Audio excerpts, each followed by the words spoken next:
Alors, jamais 203. Après, j'arrête. Hein, le troisième live à la suite. Ce live porte sur le tableau de suivi. Ce sera aussi un live court. Je vais juste vous dire 2 ou 3 choses. La première chose que j'aimerais vous dire, c'est, s'il vous plaît, faites un tableau de suivi.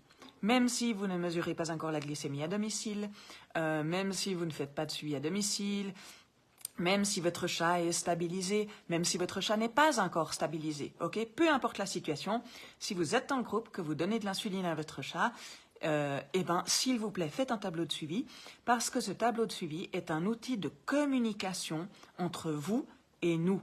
Okay, on a l'habitude du format du tableau, ça nous fait gagner énormément de temps. Je pense que vous savez que le groupe est très actif. Il y a énormément de personnes qui posent des questions dans le groupe, il y a aussi beaucoup de personnes qui aident.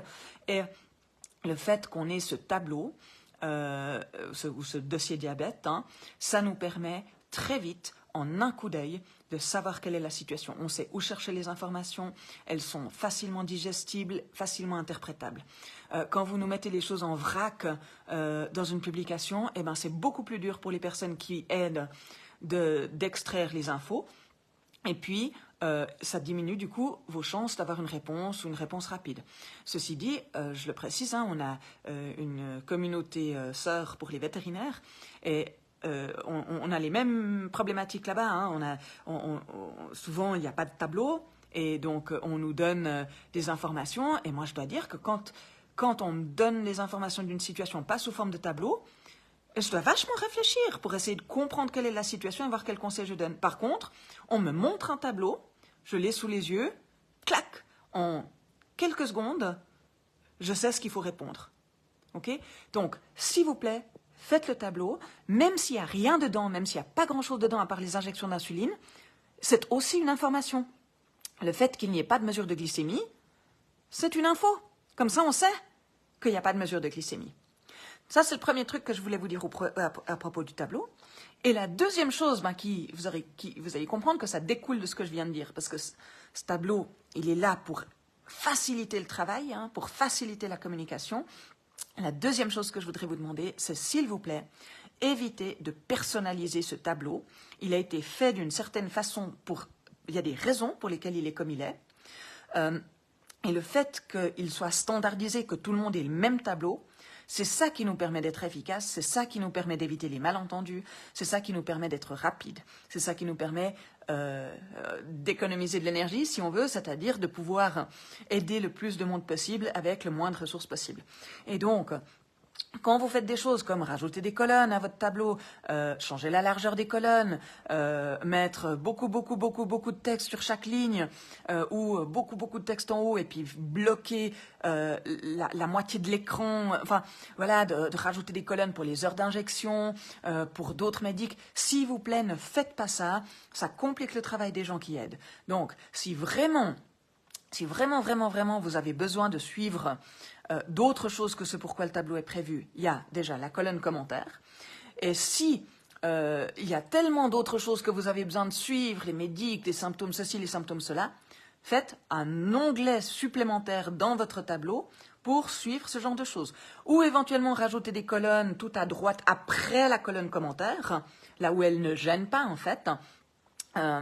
Mais voilà, essayez s'il vous plaît de laisser au moins la partie tableau de glycémie standard, comme elle a été conçue. Okay.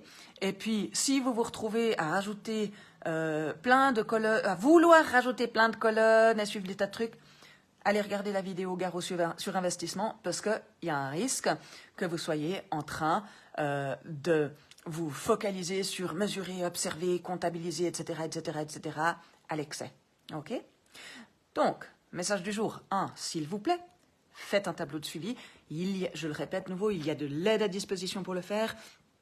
Même si on ne vous le fait pas pour vous, si vous êtes un tant soit peu OK avec votre clavier et votre souris, il y a un fichier qui vous explique pas à pas comment le faire. Vous faites une copie du modèle et puis ensuite, simplement, ce modèle, vous allez remplir les infos dedans et puis activer le partage. C'est tout expliqué dans le fichier comment faire.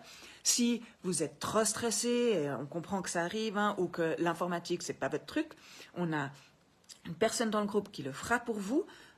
Donc vraiment, profitez de ça. Faites le tableau avant d'en avoir besoin. Ok, souvent les gens disent ouh c'est trop tôt pour faire le tableau. Mais non, c'est jamais trop tôt pour faire le tableau. Vous arrivez dans le groupe, faites le tableau. Comme ça c'est fait. Et puis le jour où vous avez quelque chose à mettre dedans, vous mettez. Parce que bien sûr, les situations un peu catastrophes ou les situations où on a des questions à poser, on ne prévoit pas quand elles vont arriver. Hein, on rentre un jour du boulot et puis le chat il est pas bien. On se dit merde, il faut que je pose une question sur le groupe diabète. Je n'ai pas encore fait le tableau, donc du coup nous on est là, vous posez des tas de questions pour essayer de comprendre ce qui se passe. Alors que si le tableau il était fait, eh ben en 15 secondes on aurait une vision d'ensemble de la situation. Et puis, deuxième message, s'il vous plaît, évitez de personnaliser ce tableau. Évitez aussi dans la colonne commentaires de mettre des commentaires à rallonge, hein, parce que ce que ça fait quand vous mettez des commentaires à rallonge, c'est que ça agrandit la ligne. Et après, ça veut dire que nous, sur notre écran, quand on regarde votre tableau, au lieu d'avoir la magnifique vision d'ensemble colorée du tableau, dont je parle dans un autre live que j'ai fait aujourd'hui pour nous aider à évaluer la situation, on voit 4 ou 5 lignes. Et du coup, c'est comme si on était le nez dans le guidon pour analyser la situation. Voilà, et ça n'aide personne. Ok, allez, bonne journée. Je lâche un peu le téléphone et les lives. Enfin, peut-être, on verra. Ciao, ciao.